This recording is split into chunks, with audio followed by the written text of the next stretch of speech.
the summer before senior year.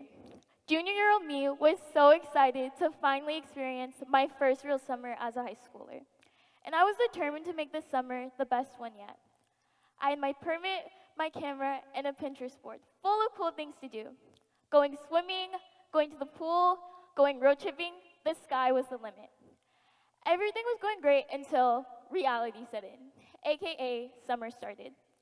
My friends were busy, my parents were working, and I couldn't officially drive yet. So, instead of having the best summer ever, I found myself at home watching Netflix 5 days a week. To pass the time by, I would scroll through social media. And the more I would scroll and see people traveling or hanging out with friends or going to the beach, I began to question myself.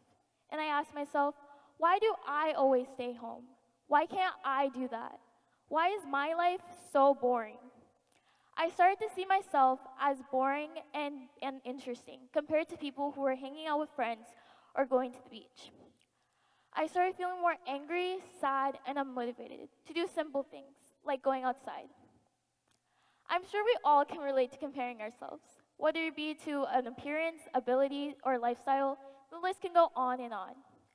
And while comparison does have its benefits, like making us feel more motivated, it can cause a serious problem when we use comparison to tear ourselves down and don't counteract these comparisons with positivity. It can lead to a negative effect on our physical and mental health. The act of comparison isn't new. It's actually been around for a long time. However, it wasn't until recently that it was recognized. The social comparison theory was discovered in 1954 by Leon Festinger, basically stating we come to know ourselves by comparing our appearances, opinions, and talents to other people. So, to clarify this further, I'll give an example. Say I live on a remote island and I love playing soccer. Because I live on that island by myself and haven't seen anyone play, my brain could just tell me I'm good at soccer, even if I wasn't. Because no one else lives on that island, I'd had no way of knowing how good I am, since I haven't seen anyone else play. When we compare ourselves to others, we get a sense of how good we are. The person or thing we compare ourselves to acts as a standard for our own abilities. It's important to understand that there are two types of social comparisons. Upward social comparison, which is comparing ourselves to those we consider better than us, and downward comparison, comparing ourselves to those we consider worse than us. Both of these comparisons are critical in shaping our self-image and worldview. Going back to my summer break, I assumed everyone's lives were better than mine based on what I saw online. However, I had little idea that what I saw online isn't always how it appears to be. A perfect social media page does not equal a perfect life. Social media only portrays the highlights of someone's life, which makes it so easy to fall into the trap of comparing those highlights to our own life. When we compare ourselves, our brain creates a false standard that we have to look a certain way or do a certain thing in order to be successful, attractive, or talented. When we don't reach these standards, we start to question ourselves and our identity. One study has found that 87% of women and 65% of men compare their bodies to those on social media. This is because social media has created a toxic environment which promotes unattainable standards. That one photo we see on social media has gone through layers of editing, but we don't realize that. All we can think about is, why can't I look like her? We begin to normalize how we look as inferior and how they look as the norm.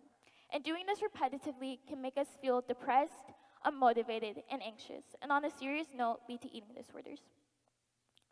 I know this because I've had my own experiences with comparing my appearance. The more time I spent on social media, seeing people with perfect bodies, lifestyles, possessions, the more I wanted that in myself.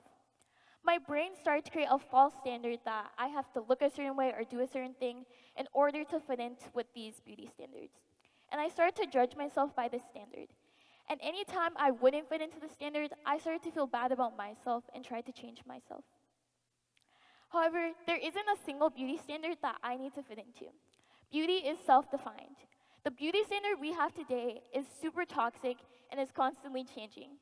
And I also realized it's exhausting to compare yourself to a beauty standard that was not made for you. A high school girl like me who's still getting to know herself and the world and is at the beginning of her life, should not be comparing herself to an Instagram model who has had experience with their life, have access to Photoshop and cosmetic surgeries, and have had experience and is towards the middle of their life. Both of our lives are not comparable to each other. We are on two completely different paths. Comparison has also played a huge role throughout my high school journey. I would always compare my work and my grades to my classmates, and it sort of became like a competition. I remember I just gotten back my history pre-response question, and I got a 93. And I was so happy. And before even enjoying getting that grade, I asked my friend what they got, and they told me they got a 95. And I started to feel a little less happy and almost jealous. I started questioning myself and my abilities. What did I do wrong not to get a higher score? Am I not smart enough? I can remember another time I got in my math test back, and I got an 83. I was happy, but I was still a little bummed because it was like a B. But I asked my friend what they got, and they told me they got a 78. And I felt so relieved. And honestly, a lot better about my score and myself. I'd use other people's failures to bring me up. It took my friend's C+ to make me feel better about my B. I'd been so entrapped by comparison, I had to use other people's failures to build me up. But while comparison is a part of human nature, there are some ways to minimize its effects. To start off, we must recognize when comparison is happening. When we catch ourselves saying, oh, I wish I looked like, or why can't I have, stop. Acknowledge it's a normal thought. There's nothing wrong with admiring someone, but that admiration should stop there. When we find ourselves turning admiration into comparison, we should ask ourselves, what do we like about that person specifically? And then we should follow it up with a positive affirmation about ourselves. It's important to remember someone else's talents, abilities, and looks do not take away from your own. Another way to minimize comparison is by spending less time on social media. A study has found that reducing social media usage by 30 minutes a day can lead to lower levels of depression, anxiety, and sleep difficulty. However, I know this may be hard for some people, so another way to minimize comparison using social media is not having your phone be the first thing you look at when you wake up. When you first wake up and you look at your phone, you can open yourself up to negativity and you can start feeling more stressed and anxious before the day has even started. Additionally, clearing out or changing our social media pages, like unfollowing people who don't motivate you or who you compare yourself to, is another way to make sure you don't fall into the comparison trap. Doing things you're good at, like playing hobbies or sports, and hanging out with people who motivate you and make you feel good is another way to minimize comparison. Another good way is journaling. When we journal, we can recognize when we are comparing ourselves and recognize what is triggering us. And even writing 5 good things about your day can make you feel more confident, motivated, and overall more content. Lastly, it's important to remember we all have insecurities. Even the people we perceive as perfect have their flaws. And the thing about perfection is, it doesn't exist. And I know this because I've tried to be perfect in my life, whether it be in cheer, friendships, school, and the more I tried to be perfect, the more I became unhappy. So I realized that I should stop trying to be perfect, and I realized I should be comparing myself to who I was yesterday, not to who I am, not to who someone else is today. I do this every day by working on becoming a better version of myself, whether it be a better student, friend, or daughter. And I started seeking the validation I needed from other things like social media from myself. I also became assured in my self-worth. I don't need to fit into what social media deems beautiful because I know my own beauty.